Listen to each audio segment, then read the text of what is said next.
word is to, in essence, kill a mockingbird. If I could, I'd spend all day locked away in my theater. First, the stage is dark and the music plays as the curtain raises. Then we hear from the narrators, the actors take their places. Long, long ago in a galaxy far away location, or maybe once upon a time in an older age of civilization, we are introduced to the common man with a heart of gold, who fought in the war, then bought a farm where the land was sold for cheap. But he chose a wretched Delilah-type Jezebel. He was threatened by the hierarchy, thrown in jail. Another love triangle, the revenge of the Count of Monte Cristo. Same woman quarrel, childhood mates, and now arch rivals. He could not conceive to his disbelief, he was in denial. At the start of his life term stretch, didn't let it drive him psycho. In jail he would train to fight with the inmates, read his Bible. Still he swore to avenge his friend's betrayal, even if suicidal. To escape the palace was a task greater than Alcatraz, but he lasted with the cast of Montiago on his mind as he dug through the hollow rock on his climb to freedom.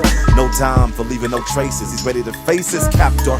With the sword and spear at his wrath, he'll take him to the hereafter. Be sure to be the man with an iron mask as the final sand slips away in the hourglass. He ponders the lesson he learned in the past.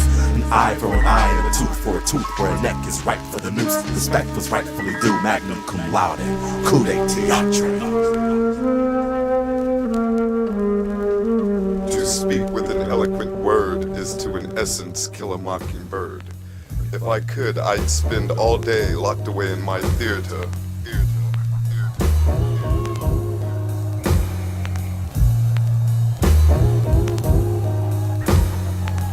Enter stage left.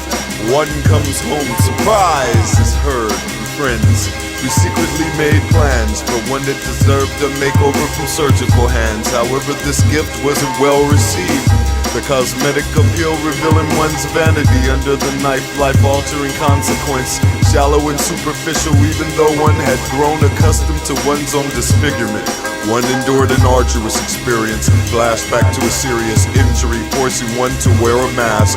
Then all of a sudden, someone pushed a button. In blind rage, one takes one's covering from one's head, and one's head from one's shoulders. One arm, then another, until limbs move independent of themselves. Legs are walking on toes, talking head reciting prose, abdomen rolls.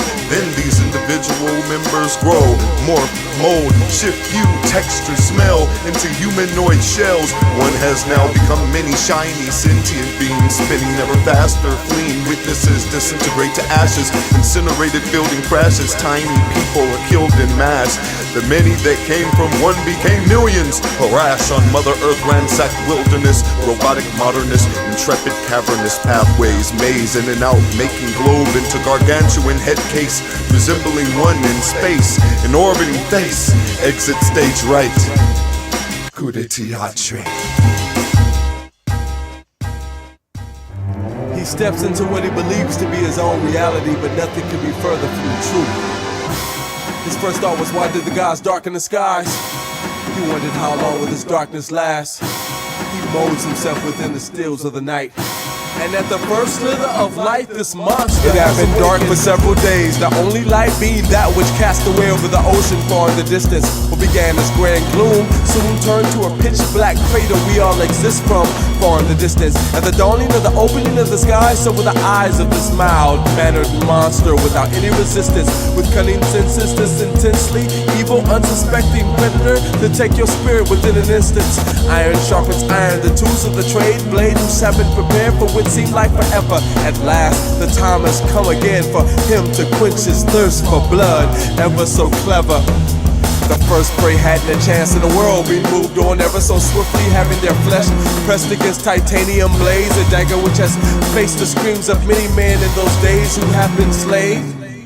From victim to victim, this silent rage took on a stage of uncontrolled madness, leaving behind trails of corpses directly under the nose of those who protected them.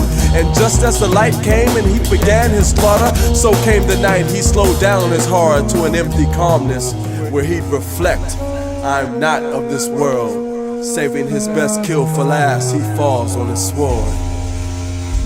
Coup De Theatre.